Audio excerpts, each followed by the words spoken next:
is August 12th. I'm really grateful to be here and welcome to Stand Up Leadership.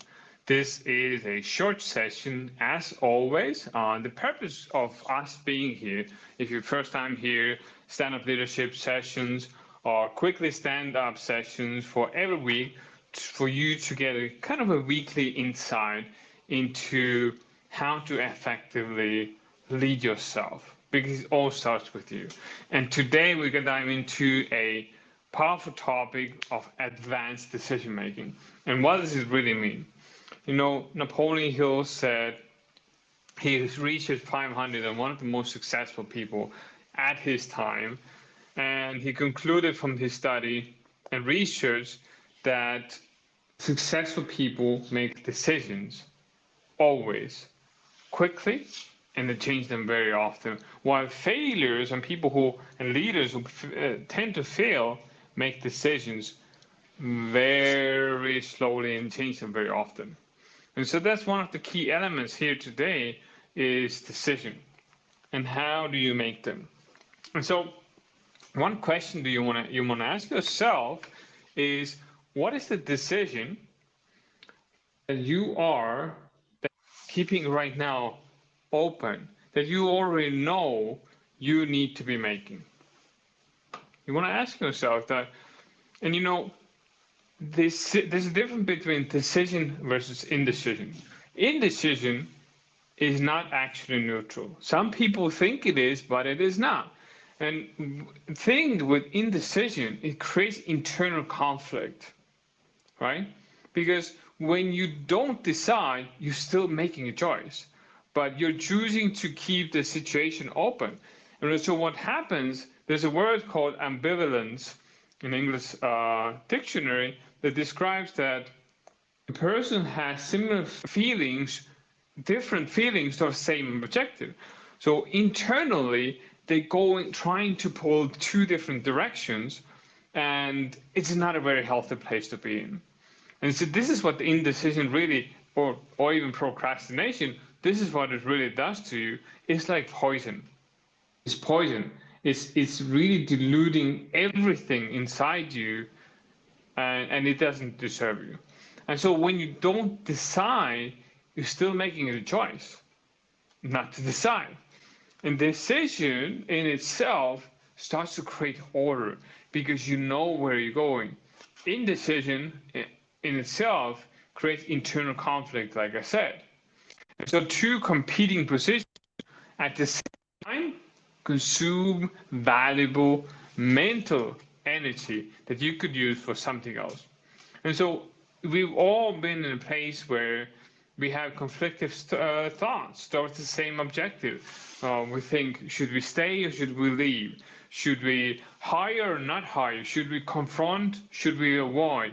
Should we commit to, or should we keep our options open? Right? And your indecision doesn't stay inside your head. It does not. It becomes uncertainty for the people who follow you. It becomes delayed execution in your leadership, mixed priorities, and also lost momentum. And so your uncertainty really becomes everyone else's uncertainty because you're the leader. And people don't follow what you do, they follow who you are. They follow who you are. So question for you today, by the way, if you're just checking in, let me know in the comments where you're tuning in from. And if you can hear me, good, I hope you do, because I've been talking for 5 minutes. But what decision have you been thinking about far too long? What is the one decision that you haven't? And be brutally honest with yourself. What is the decision that you haven't been making, that you know you should be making? It can be professional, it can be personal, but there is one decision. There might be more, but at least one that you know you should have been making. And so it's fear of the consequences of deciding, right? A lot of people say false evidence appearing real is fear, right? And a lot of times we have a false perception of what the situation is. And it commonly disguises itself that I need more information, for example. I see that a lot. Or it's not the right time right now. Or I need to speak to more people to get a different perspective. Or let's see what happens. That is absolutely ridiculous. And for example, we don't have the resources, or I don't have the resources, or I need to figure out how first. These are all intellectual. And you know, Napoleon Hill said successful people develop the habit of making decisions promptly and changing them very rarely.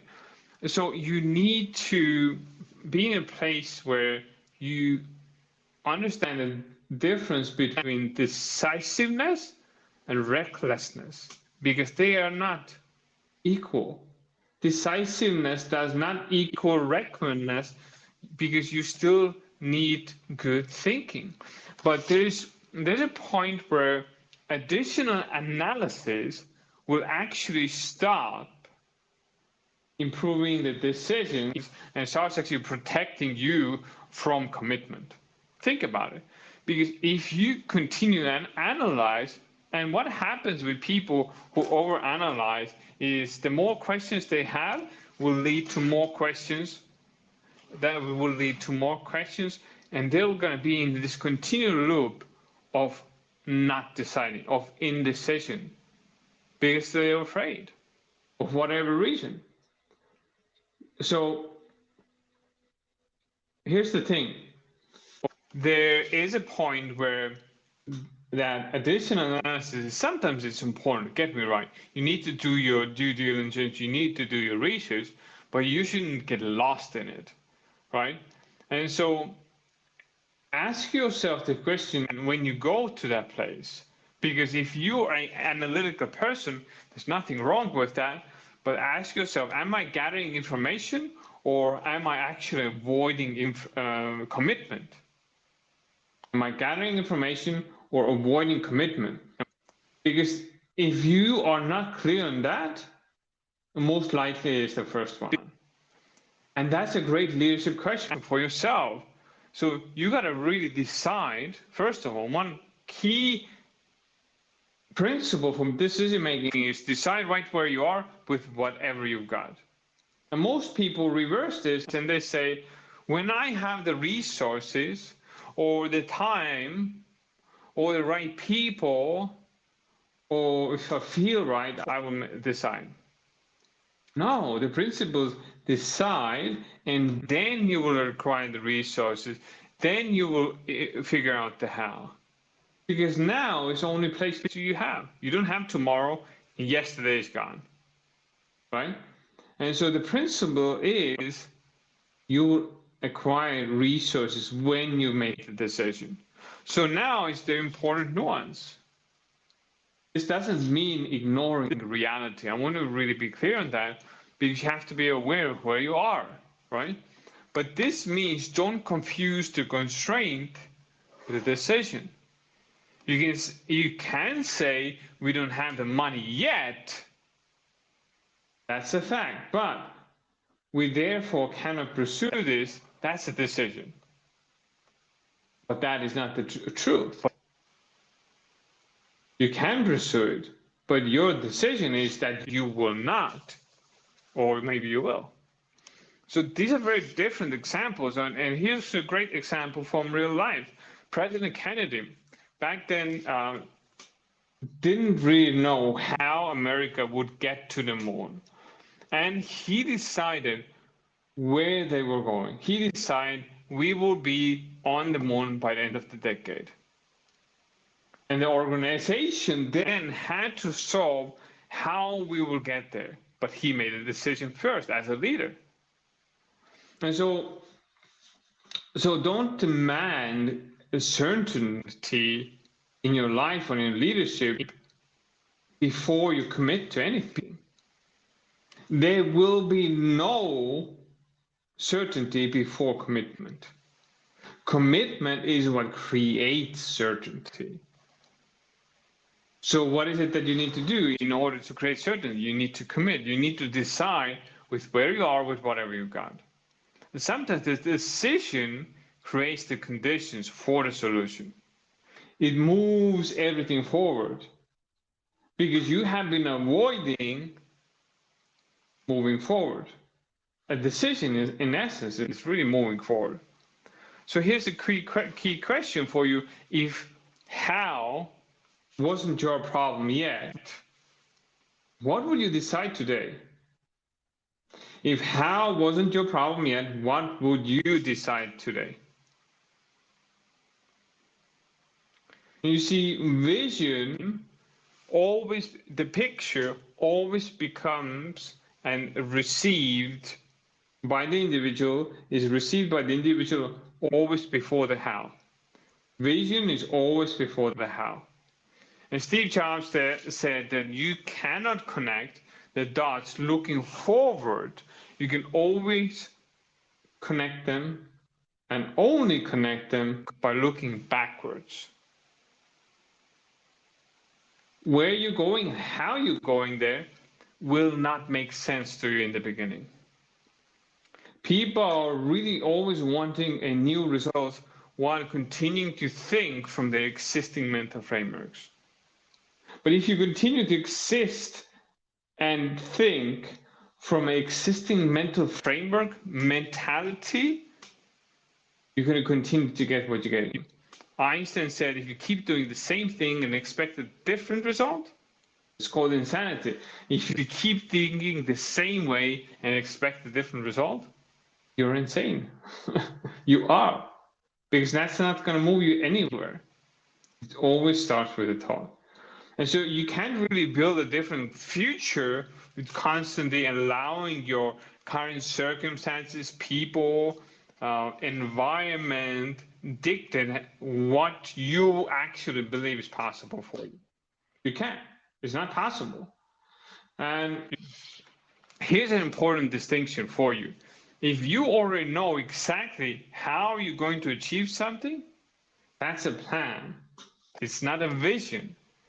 And so you can have a vision which can lead to a decision, which can lead to now figuring out how, rather than know exactly how, and then we'll decide where you want it. It doesn't work that way.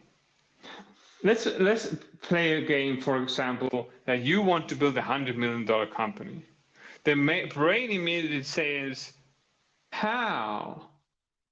And that's really useful eventually, but don't let the lack of a complete route kill the destination.